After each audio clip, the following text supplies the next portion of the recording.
16 August 1976 কলম্বোতে জোট নিরপেক্ষ সম্মেলন উপলক্ষে অবস্থানরত সেনাপ্রধান ও উপপ্রধান সামরিক আইন প্রশাসক মেজর জেনারেল জিয়াউর রহমান কর্মব্যস্ত একদিন কাটিয়েছেন। নেপালের রাজা বীরেন্দ্র, ভুটানের রাজা জিগমে সেঙ্গি ওয়াংচুক এবং বার্মার প্রধানমন্ত্রী উ সং উইনের সাথে পৃথক পৃথক বৈঠকে অংশ নিয়ে জোট নিরপেক্ষ সম্মেলনের সাথে সম্পর্কিত অভিন্ন স্বার্থ সংশ্লিষ্ট বিষয় নিয়ে আলোচনা করেন তিনি।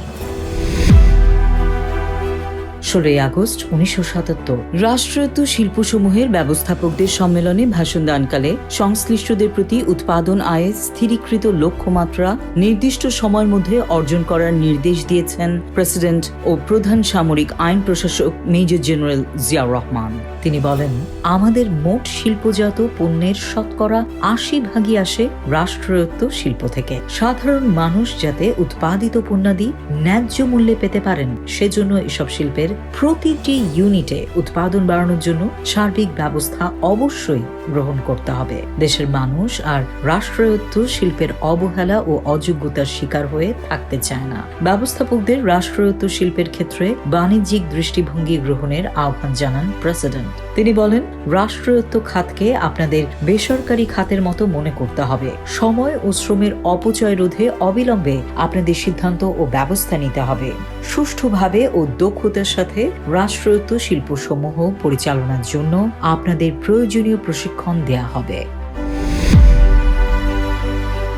16 আগস্ট 1978 রাজধানীর আণবিক শক্তি কেন্দ্রের মিলনায়তনে জাতীয় শিক্ষা উপদেষ্টা পরিষদের উদ্বোধনী সভায় ভাষণ দানকালে অর্থনৈতিক উন্নয়নের জন্য কারিগরি ও পেশাগত শিক্ষার ওপর সর্বাধিক গুরুত্ব দিয়ে একটি কর্মকেন্দ্রিক শিক্ষা ব্যবস্থা গড়ে তোলার উপর গুরুত্ব আরোপ করেছেন প্রেসিডেন্ট জিয়াউর রহমান। তিনি বলেন, শিক্ষা ব্যবস্থাকে উন্নয়নের সঙ্গে সম্পৃক্ত হতে হবে, উন্নয়নের গতিধারাকে ত্বরান্বিত করতে হবে ও উন্নয়নের উপযোগী মূল্যবোধ সৃষ্টিতে সহায়ক হতে হবে। প্রেসিডেন্ট জিয়া আরও বলেন, শিক্ষা ব্যবস্থায় বর্তমান অবক্ষয় এবং অর্থ, শ্রম ও সময়ের অপচয় অবশ্যই আমাদের রোধ করতে হবে।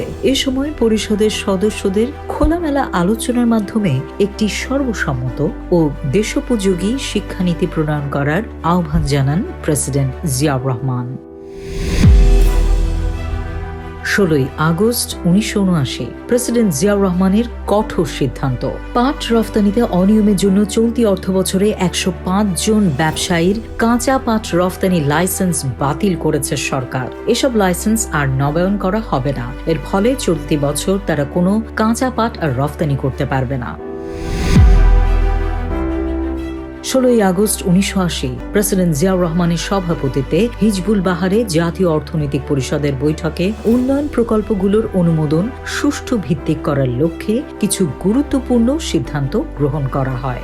সভায় সিদ্ধান্ত নেওয়া হয় যে দেশের উন্নয়ন প্রকল্পগুলো প্রণয়ন, বাছাই, অনুমোদন ও বাস্তবায়নের ক্ষেত্রে বিলম্ব যথাসম্ভব কমিয়ে আনার জন্য সংশ্লিষ্ট সকলের সর্বাত্মক প্রচেষ্টা চালাতে হবে। পরিষদ আরও সিদ্ধান্ত নিয়েছে যে একটি নির্দিষ্ট মেয়াদের জন্য গণশিক্ষা কার্যক্রমে সকল ম্যাট্রিকুলেশন এবং তার চেয়েও উচ্চশিক্ষিতদের অংশগ্রহণ বাধ্যতামূলক করে একটি জাতীয় গণশিক্ষা সার্ভিস চালু করা হবে।